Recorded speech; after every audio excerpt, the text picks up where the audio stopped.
Welcome to the hottest movie review on the internet today, the A-List Review. I'm your host, the Game Changer, Wes Troop, and it's time to go back to the theater.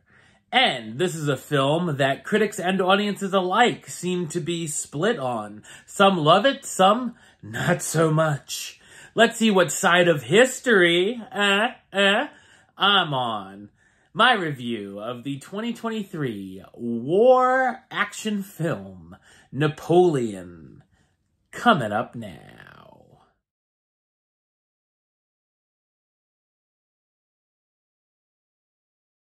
The story of the iconic French Emperor Napoleon Bonaparte, his rise and fall through his point of view, as well as his volatile, addictive relationship with his one true love, Josephine. So what did I think of Napoleon? I thought it's an ambitious but messy epic historical drama.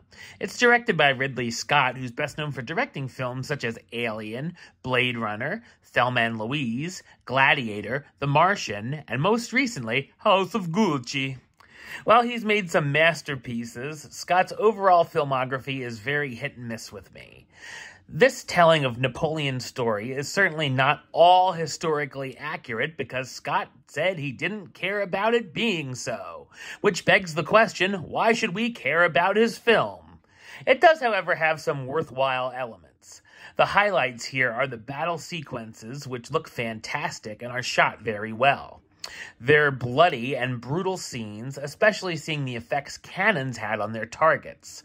Also, there are some very tough moments to watch with the horses in the battles. You might have to be like me and remind yourself it's only CG, and none of them were actually harmed. The standout battle is Austerlitz, where Napoleon tricks the Austrians and Russians, forcing them to retreat on frozen lakes. We also see how Napoleon grew through these battles, as at first he looks like a scared child, and later on looks more confident. The costumes, sets, and locations all look spectacular as well. The film covers all the greatest hits, from the film's opening scene, seeing Marie Antoinette's fate during the French Revolution, and the Reign of Terror, all the way to Waterloo and his exiles. It covers about 30 years of material, so the film can certainly feel overstuffed at times. Another big focus is his marriage to Josephine, which was far from perfect.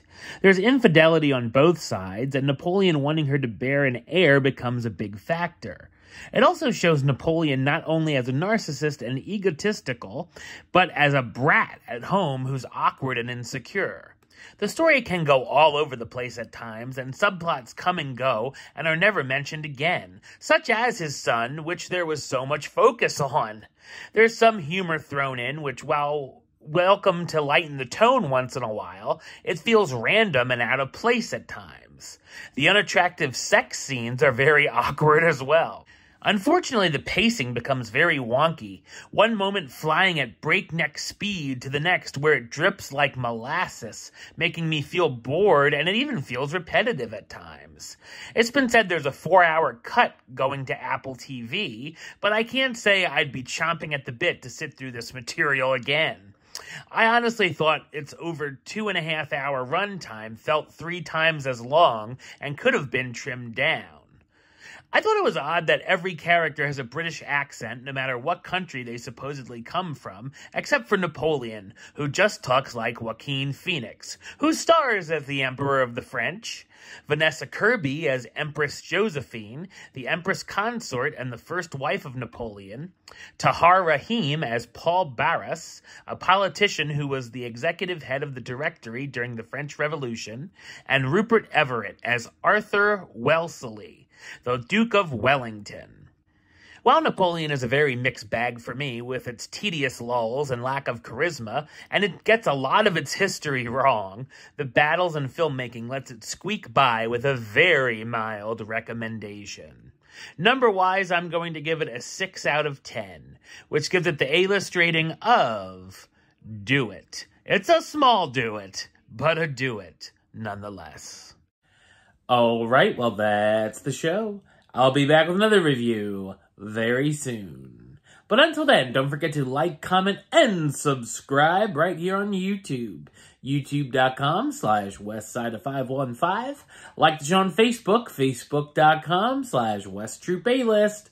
And of course, you can follow me on the Instagram and Letterboxd at WesAlist. Until next time, Troop out.